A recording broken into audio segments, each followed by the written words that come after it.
Here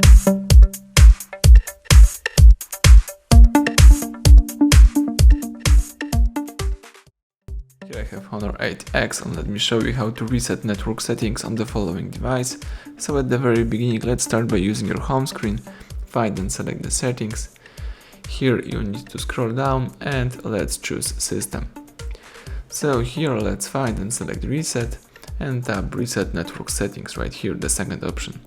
So this will reset all network settings including Wi-Fi, mobile data and Bluetooth. If you are aware of this, let's choose Network Settings Reset. Confirm the operation by tapping Network Settings Reset again.